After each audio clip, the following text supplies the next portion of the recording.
আপনারা এখন দেখছেন আদি সনাতন অফিসিয়াল ইউটিউব চ্যানেল।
যে হি সংস্পর্শজা ভোগা দুঃখ জনয় এবতে আদ্যন্তবন্ত কন্তেয় ন তেষু রমতে বুধা। কলিযুগ পাবন অবতার পরম প্রেমময় প্রেম পরতত্ত্ব সীমা রাস বিলাসের চরম পরিণতি প্রেম বিবর্ত বিলাস শ্রীমূর্তি স্বভজন বিভজন সর্বপ্রয়োজন অবতার সার শিরোমণি সংকীর্তন পিতা কলিযুগ জীবের একমাত্র আশ্রয় দাতা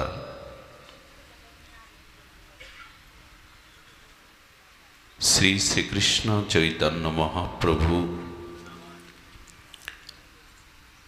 প্রেম পরতত্ত্ব সীমা পরম দয়াল প্রেম চিন্তামণি দাতা শিরোমণি পরম কারণিক শ্রী শিল নিতাই চাঁদের মহা অনুকম্পায়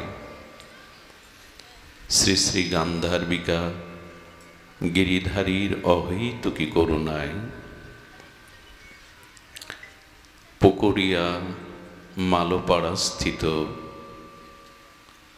যে ভাগবতীয় ভক্তিযজ্ঞের অমৃত যজ্ঞের সুধাযজ্ঞের পরমায়োজন, সেই পরমায়োজনে আষাঢ়স্য শুক্লা এই ভাগবতীয় সান্ধ্য অধিবেশনে হরিকথার শুভারম্ভে প্রারম্ভে জীবন সর্বস্ব জীবনধন প্রাতঃস্মরণীয় পরম বন্দনীয় শ্রী শিল গুরু মহারাজের রাতুল আতুল পাবন পদারবিন্দে পরার্ধ কোটি দণ্ডবত প্রণতি। সমাগত মহাপ্রভুর প্রিয় অনুরাগী গৌড়ী আচার্য কুলতিলক বৈষ্ণবজন সাধুজন মহন্তজন শ্রদ্ধাশীলা ধর্মশীলা কল্যাণিয়া দেবী মূর্তি মাতৃগণ, সমাগত সকল ভক্তচরণে সশ্রদ্ধ দণ্ডবত প্রণতি।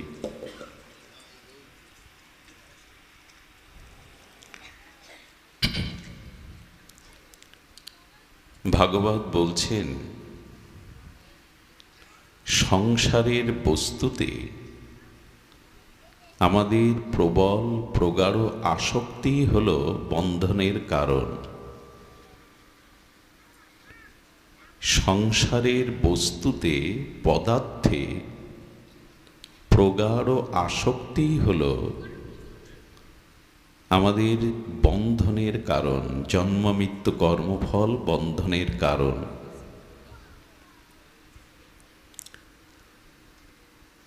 এই সাংসারিক বস্তুতে প্রবল আসক্তি কেন আসে, এই প্রশ্নের উত্তর আজ আমরা ভাগবত দিব্য আলোকে আস্বাদনে ব্রতী হব আপনাদের প্রসন্ন কৃপাতে। সাংসারিক পদার্থ বস্তুতে আসক্তিই হল পুনঃ পুনঃ জন্ম মৃত্যু বন্ধনের কারণ। এখনই আসক্তি আমাদের কেন, পদার্থ বস্তুতে আমাদের প্রবল আসক্তি কেন, এর দুটি কারণ। সাউন্ডটাই তো ঠিক করে না, না না ওটা কমিয়ে দাও। এই সাউন্ড সিস্টেমটা একটু আগে থেকে ঠিক করে রাখতে হয়। জয় শ্রী রাধে, রেখে দাও একভাবে। সাংসারিক বস্তুতে আসক্তির কারণ দুটি। একটি হলো এই পদার্থ বস্তুর মধ্যে সুখ আছে এটি মনে করা। ধ্যান দিয়ে শুনুন, সাংসারিক পদার্থ বস্তুর মধ্যে সুখ আছে এটি মনে করা। এই জন্য আমাদের চিত্তে বা মনে একটা প্রগাঢ় বদ্ধমূল ধারণা আছে। ধারণা হলো যে সাংসারিক বস্তুর মধ্যে আমি সুখ পাব, এর মধ্যে সুখ নিহিত আছে। এটিই হলো এই সব বস্তুর প্রতি মনের আসক্তির কারণ। এই আসক্তি বা বন্ধন মুক্তির জন্য দুটি পথ ভাগবত বলেছেন। একটি হলো জাগতিক কোনো পদার্থ বস্তুর মধ্যে সুখ অন্বেষণ না করা, সুখের পাওয়ার চেষ্টা না করা, এই হলো একটি উপায়। দ্বিতীয় উপায়টি আরো সরস, আরো মধুর। এটি একটি কঠিন, শুষ্ক, তিতো, কিন্তু সরস উপায় হলো যেখানে অখণ্ড প্রকৃত আনন্দ আছে, যেখানে জীবের অনন্ত মাধুর্য, অনুপম সুখের সিন্ধু আছে, সেই ভগবানের চরণে বা ভগবানের প্রতি আসক্তি আসা। উপায় কটি হলো দুটি। সাংসারিক বস্তুতে সুখ নাই এই ভেবে তার থেকে আসক্তিটা ত্যাগ করা, একটি উপায়। আরেকটি উপায় হলো আনন্দ ঘন, সচ্চিদানন্দ ঘন মাধুর্যের সিন্ধু ভগবানের প্রতি আসক্তি আসা। এই দুটি বন্ধন মুক্তির একমাত্র উপায়। আমরা কোনটা বেছে নিয়েছি? না পারলাম ভগবানকে ভালোবাসতে, মন প্রাণ অনুরাগ প্রীতি ভগবানকে না দিতে, আর দ্বিতীয় সাংসারিক বস্তুতে সুখ নাই এই উপলব্ধি এখনো আমার, এই জন্য এই জন্ম মৃত্যু থেকে আমার নিষ্কৃতি নাই, এই কর্মফল থেকে আমার নিষ্কৃতি নাই। এখন আপনি দুটো পথের একটি বেছে নিতে পারেন। দুটি পথের একটি পথ আপনাকে বেছে নিতে হবে, আমাকে বেছে নিতে হবে। হয়তো সাংসারিক বস্তু পদার্থের মধ্যে সুখ নাই এই ভেবে নিবৃত্তি হওয়া, না হলে ভগবানের চরণে হৃদয়ের অনুরাগ প্রীতি ভালোবাসা আসক্তি পিপাসা ভগবানকে দেওয়া। প্রথম পথটা তারাই গ্রহণ করে, সিদ্ধান্ত রূপে গ্রহণ করে যারা নিবৃত্তি মার্গী, যারা সন্ন্যাসাদি নেন, সংসারে বিরক্তি হয়ে সংসার ত্যাগ করেন, জ্যোতি ধর্ম সন্ন্যাস ধর্ম গ্রহণ করেন। এরা প্রথম পথটি বেছে নেয় যে সংসারে সুখ নাই। এই জন্য তারা সংসারের স্ত্রী পুত্র মোহমায়া বিত্ত বৈভব পদ প্রতিষ্ঠা থেকে নিবৃত্তি হয়। আর যারা শ্রদ্ধাশীল সরস হৃদয়, তারা ভগবানকে ভালোবাসার পথ বেছে নেয়। কারণ একই সাথে মন দুই জায়গায় দেওয়া যায় না। ভগবানে মনে যদি আসক্তি আসে, তাহলে সংসারের সুখের আসক্তি চলে যাবে। আপনি গৃহ থেকে ভাগবত অনুষ্ঠানে যত পথ এগিয়েছেন, গৃহটা পেছনে পড়েছে কিনা? আপনি গৃহ থেকে ভাগবত এই পরিমণ্ডলে যত এগিয়েছেন এক পা দুপা করে, তত গৃহ পিছিয়েছে। আবার এখান থেকে যখন আপনি গৃহে ফিরে যাবেন, তখন ভাগবত এই পরিমণ্ডলটা পিছনে পড়ে যাবে, বাড়ি এগিয়ে আসবে। ভগবানের চরণে আসক্তি এলো, প্রীতি এলো, অনুরাগ এলো, তো এই সাংসারিক বস্তুর প্রতি আর আসক্তি থাকবে না। এখন এই দুটি পথ নিয়ে আমরা একটু আলোচনা করি।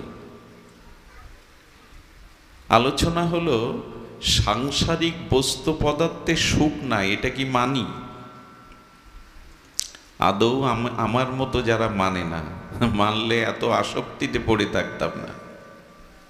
সুখ আছে বলেই তো গাড়ি বাড়ি সুন্দরী রমণী পদ প্রতিষ্ঠা এগুলো সাজাতে চেষ্টা করি। আচ্ছা, সমুদ্রের তীরে বালুকা বেলায় যদি বালু দিয়ে সুন্দর একটি ঘর নির্মাণ করি, মূর্তি নির্মাণ করি, এটা বেশিক্ষণ টিকবে কি? কারণ সমুদ্রের তরঙ্গ এসে, ঢেউ এসে বালুর সেই মূর্তি, বালুর সেই ঘরটা ভাসিয়ে নিয়ে যায়। আমরাও বালুকা বেলায় সুখের ঘর তৈরির চেষ্টা করেছি সংসারে, সব ভেসে যায়, এগুলি থাকে না। সাংসারিক বস্তু পদার্থে সুখ আছে, এই ধারণাটা আমার অনেক জন্ম বদ্ধমূল হয়ে আছে, এই জন্য ছাড়তে পারছি না। কত জন্ম জানা নেই, অনেক জন্মে এরকম ভেবে এসেছি যে রূপ যৌবন ভোগ বিলাস বাড়ি গাড়ি সুন্দরী রমণী এর মধ্যে সুখ আছে, এটা বদ্ধমূল হয়ে রয়ে গেছে, এই জন্য সহজে ছাড়তে পারি না। ভাগবত বলছেন অনিত্যম অসুখম, কোনো বস্তুতে সুখ থাকতে পারে না সংসারে, এটি মেনে নাও। মেনে নেওয়ার জন্য আচার্যরা আমাদের দৃষ্টান্ত স্থাপন করেছেন। দেখবেন কি করে একটি সারমেয় মানে কুকুর গ্রামের পথে চলতে চলতে একটা কোনো মৃত প্রাণীর হাড় দেখতে পায়। সেই হাড়টাকে সতর্ক অবস্থায় নিয়ে ও চিবাতে থাকে। ওর ধারণা এর মধ্যে মাংস এবং রক্ত আছে, ওর আস্বাদনের বিষয়। হাড়টাও যত চিবাতে থাকে ওর গালসি ফেটে রক্ত ঝরছে লাগে, ব্যথা পায়, কিন্তু ওই নিজের রক্ত পান করে আর মনে করে এটাই এই হাড়ের মধ্যে থেকে আস্বাদনের বস্তু, রক্ত বেরোচ্ছে। সাংসারিক বস্তুতে সুখ মনে করি, আর ওইটা ধরতে গিয়ে সুখ তো পাই না, বরঞ্চ সারা জীবন জ্বলি। এর মধ্যে এমন কেউ আছেন সংসারে চিরসুখী জন? যদি বলতে পারেন আমার সংসারে আমি চিরসুখী, আমি ব্যাসপীঠ পরিত্যাগ করে আপনার চরণ সেবা করব আজীবন, কারণ আপনি বলতে পারবেন না। কুকুরটা একটি মরা প্রাণীর হাড় চিবাতে চিবাতে নিজের গালসি ফেটে যন্ত্রণা কাতর হয়ে রক্ত বেরোচ্ছে, নিজের রক্ত খাচ্ছে আর মনে করছে এটা এই বস্তুর আস্বাদন। আমরাও মনে করছি সংসার থেকে সুখ পাচ্ছি, কিন্তু না। মরুভূমিতে উট নামের একটি প্রাণী থাকে, উট সম্পর্কে আমাদের জানা। এই উটকে মিষ্টি আম্র মুকুল পাতা খেতে দেবেন, ও রুচি হবে না। উট মরুভূমিতে সৃষ্টি হওয়া কাটা গাছগুলো খায়, সেজের কাটার মতো ছুচালো সূচের মতো কাটা গাছ খায়। এই কাটার গাছ খেতে খেতে কাটাতে ক্ষতবিক্ষত ওর খেতে খেতে ওর গালসির মধ্যে নরম স্থান থেকে ওই কাঁটার আঘাতে রক্ত ঝরে। উট মনে করে এটি কাঁটারই রস, একটু লবণাক্ত লাগে রক্তটা। তেমনি সংসারে আমরাও মনে করি সুখ পাচ্ছি, বাড়ি গাড়ি সম্পত্তি, সুন্দরী রমণী, বিত্ত বৈভব, যশ খ্যাতি, কিন্তু এগুলি একসময় দাবানলের মতো জ্বলে। সুখের মতো দেখায় অথচ সুখ নয়। সুখের মতো দেখায়, সংসারের সুখের মতো দেখায়, সবকিছু রঙিন দেখায়, কিন্তু সুখ নাই। দেখুন, মহর্ষি জনক রাজা হয়েও যিনি মহর্ষি ঋষি, মিথিলাতে রাজা জনক উনি সোনার পালঙ্কে শুয়ে রাজপুরীতে নিশীতে স্বপ্ন দেখছেন। খুব ধ্যান দিয়ে শুনুন, মার্মিক কথা। নিশীতে স্বপ্ন দেখছেন যে বহিরা বরণ শত্রু এসে তার রাজ্য আক্রমণ করেছে, রাজা জনককে পরাজিত করে তারা রাজ্য দখল নিয়েছে, আর রাজর্ষি জনককে রাজ্য থেকে অপমান করে বের করে দেয়া হয়েছে। ঘোষণা করা হয়েছে কোনো প্রজা যদি আশ্রয় দেয় তার মৃত্যুদণ্ড কার্যকর করা হবে। রাজ্য থেকে বিতাড়িত অপমানিত ক্ষুধার্ত রাজা 3 দিন জল অন্ন পাননি। এক ছত্রে গিয়ে কিছুটা খিচুড়ি পেয়েছেন, মুখে দিতে যাবেন, চিল এসে ওনার হাত থেকে ছো মেরে ওটা ড্রেনে ফেলে দিয়ে গেল। ক্ষুধায় কাতর হয়ে ক্রন্দন করছেন, স্বপ্ন ভেঙে গেল। স্বপ্নভঙ্গের পরে উনি রানীকে ডেকে বলছেন এটা সত্য না ওটা সত্য, বারবার বলছেন। মানুষ যখন একই কথা বারবার বলে জানতে হবে তার স্মৃতিতে কোনো সমস্যা ঘটেছে। এটা সত্য না ওটা সত্য, তার মানে স্বপ্নটা সত্য না আমি জেগে দেখছি সোনার পালঙ্কে আমি এখানে শুয়ে আছি, কোনটা সত্য? এটা সত্য না ওটা সত্য? এই একই শব্দ বারবার উচ্চারণ করাতে রানী ভাবল রাজার কোনো সমস্যা ঘটেছে। সভাসদ বিদ্গজ্জনদের ডাকলেন, মুনি ঋষিদের। ভাগ্যক্রমে সেই মুনি ঋষির সভাতে এসেছিলেন অষ্টবক্র মুনি। এনার নামটা শুনে থাকবেন, বিদগ্ধ মননশীল মুনি। এই মুনির জীবন ইতিহাস বড় বিচিত্র। অষ্টবক্র যখন মায়ের গর্ভে ওনার পিতা বেদ পাঠ করছেন, তো বেদ পাঠ করতে করতে গর্ভ থেকেই বলে উঠেছে আপনার উচ্চারণ ভ্রম হচ্ছে, সঠিক উচ্চারণ হচ্ছে না বেদের। উনি প্রথমে বুঝতে পারছেন না এই শব্দটা কোথা থেকে আসছে, এখানে তো কেউ নেই। আবার বেদ পাঠ করতে গিয়ে যখন ওনার উচ্চারণে ভ্রম হচ্ছে, আবার বলছেন যে আপনার উচ্চারণ ভ্রম হচ্ছে, যথার্থ হচ্ছে না উচ্চারণ। অষ্টবক্রের পিতা স্ত্রীকে বলছে কোথা থেকে এই শব্দ আসছে? এগুলো আমার গর্ভ থেকে, তোমার পুত্রই কথা বলছে। বলে গর্ভ থেকে এখনো ভূমিষ্ঠ হয়নি, আমার দোষ ধরছে, আর না জানি জগতে আসলেও কি ধরবে আমার। তো গর্ভেই যখন পিতার দোষ ধরছিস, যা 8 জায়গায় বাঁকা হয়ে জন্ম নে, যাতে তোকে লোকে উপহাস করে। এই জন্য অষ্টবক্র, 8টা জায়গায় অঙ্গের বাঁকা, লোকে দেখে হাসত। কিন্তু ছিলেন যে ছেলে গর্ভ থেকে বেদের ভুল ভ্রম ধরতে পারে, সে কি সাধারণ? অষ্টবক্র এসে দাঁড়িয়েছে। রানী প্রশ্ন করছেন, জিজ্ঞাসিত হচ্ছেন যে উনি বলছেন এটা সত্য না ওটা সত্য, আপনি বলুন। রাজা স্বপ্নের বৃত্তান্ত শুনলেন রাজার মুখ থেকে অষ্টবক্র মুনি। অষ্টবক্র তখন বলছেন, আপনারাও শুনুন, ধ্যান দিয়ে বলছেন, আপনি যখন স্বপ্ন দেখেছিলেন, আচ্ছা আমরা যখন গভীর ঘুমে সুষুপ্তিতে নিদ্রা যায়, তখন আমি কোন জাতি, হিন্দু না মুসলমান, পুরুষ না নারী, বিবাহিত কি অবিবাহিত, এই কোন সত্তা পূর্বের স্মৃতি কি মনে থাকে গভীর ঘুমের মধ্যে? কোনো কিছুই নেই, জগৎ নেই, কে আমি আমার পরিচয় নেই, জাতির পরিচয় নেই, কোথায় আমি, ধনী আমি কি নারী আমি, পুরুষ আমি। গভীর সুষুপ্তিতে নিমগ্ন হলে এক আত্মা ছাড়া আর অন্য কিছু স্মৃতি থাকে না। এই জন্য গভীর ঘুমের মধ্যে মানুষের আত্ম সাক্ষাৎকার হয়। এই জন্য গভীর ঘুমে মানুষ সুস্থ হয়, শান্তি পায়।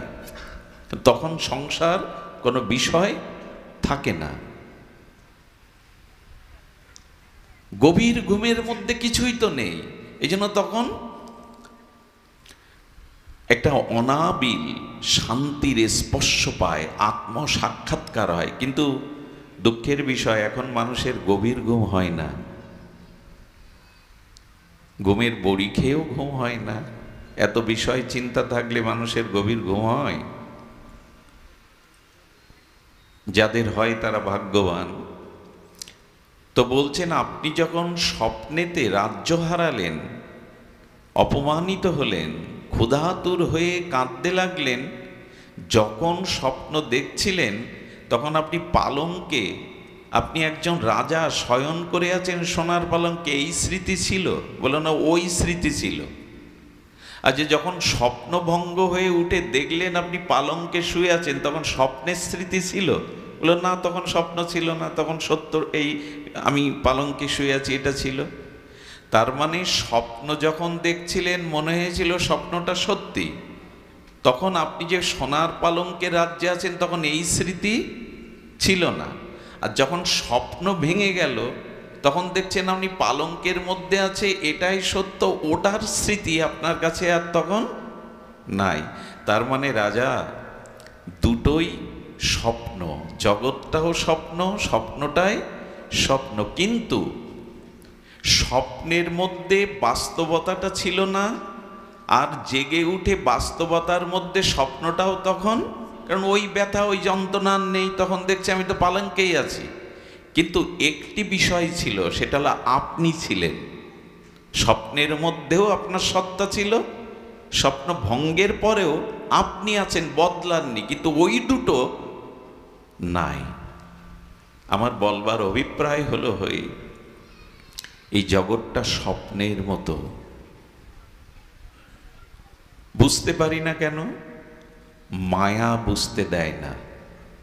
এই যে সুখ আছে, এটি মায়া সুখের মতো করে দেখায়, ওই সুখ ধরতে যায়, পায় না।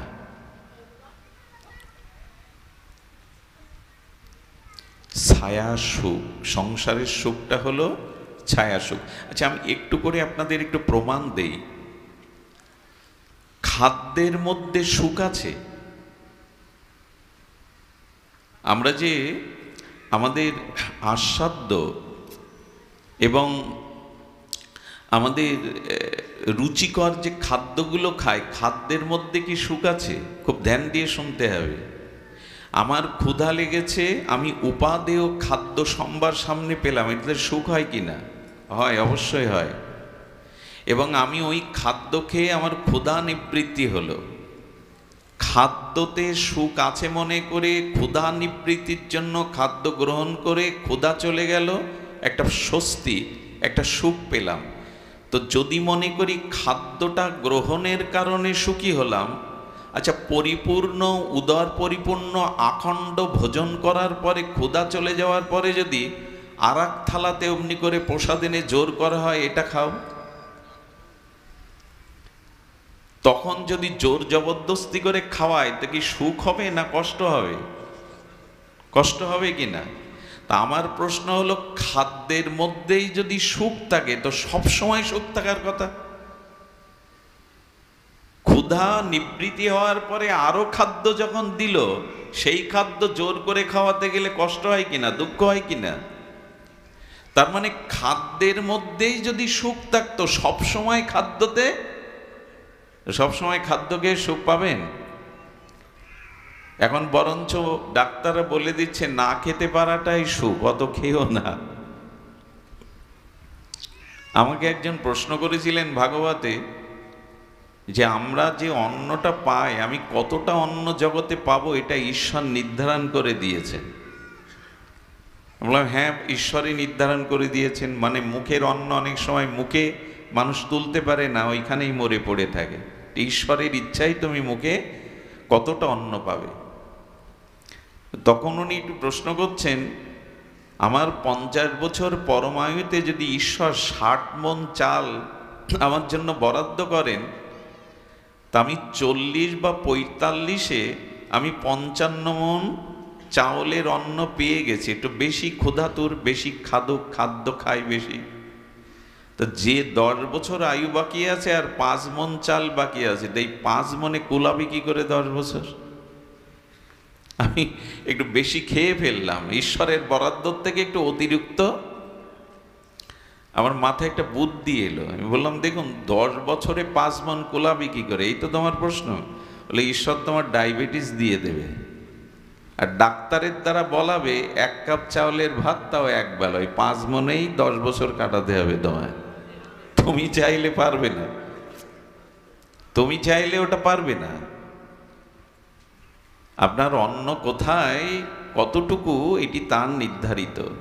গতির ভর্তা প্রভু সাক্ষী, নিবাস সারানাং শ্রুধিদ, প্রভাব প্রলয়ং স্থানাং নিধানানাম বিজম অব্যয়ম। আমি ভর্তা, তোমার ভরণ পোষণকারী আমি, অন্য কেউ না। এই জন্য মাতৃগর্ভে আমরা কি খেয়ে বেঁচে থাকি? বাইরে থেকে তো কেউ খাওয়ায় না। মায়ের গর্ভের মধ্যে, ওই জলাশয়ের মধ্যে, মলমূত্রের দ্বারের মধ্যে মুখে কিছু গেলে আমি মরে যেতাম।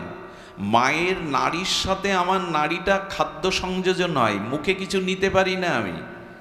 ঈশ্বর এমন করে বাঁচিয়ে রাখেন 10টা মাস ওর মধ্যে, উনি ভর্তা বলেই পারেন। এই জন্য ভরণ পোষণকারী উনি, আমি কর্তা নই। তো খাদ্যটার মধ্যে সুখ থাকলে 24 ঘন্টা একজন খাদককে খেতে বললে সে খেতে সুখ পাবে না, বরঞ্চ জোর করলে আরো কষ্ট হবে তার মানে খাদ্যে সুখ নাই। সুখটা আসে কোথা থেকে? বলে, শুনুন তাহলে, এই যে ক্ষুধাটা লেগেছিল, এই ক্ষুধাটা লাগে কেন মানুষের? আত্মা আছে তাই। মরা মানুষের ক্ষুধা লাগে তো, মরা মানুষের চুল নখ বাড়ে তো, মরা মানুষ ঘুম থেকে ওঠে তো, এই কিছুই মরা মানুষের মধ্যে থাকে না। আত্মা নেই তো তার কোথায় ঘুম, কোথায় জাগরণ, কোথায় ক্ষুধা? তার মানে আত্মাটা আছে তাই ক্ষুধাটা জাগছে। আর পরমাত্মা রূপী আত্মার পরাবস্থা ভগবান খাদ্যেরও জোগাড় করেছেন। ওই আত্মা আছে তাই ক্ষুধাটা আত্মা থেকে জাগছে। ওই আত্মার ক্ষুধা জাগাতে, আত্মা আছে তাই ক্ষুধা জাগলো, আর ক্ষুধার কিছুটা অন্ন পেলেন, বস্তু পেলেন, তাতে আত্মার একটু প্রসন্নতা এলো। এই আত্মার প্রসন্নতাটাই হলো সুখ। খাদ্যে সুখ আমি বোঝাতে পারলাম না আপনাদের। আত্মা না থাকলে ওই মানুষের গালে, ভালো ভালো মরা মানুষের গালে দিয়ে দিন, পুষ্পন্ন দিয়ে দিন, খেতে পারবে? আত্মাটার সুখটাই খাদ্যের মধ্যে দেখছি। ক্ষুধা চলে গেল তার মধ্যে দেখছি।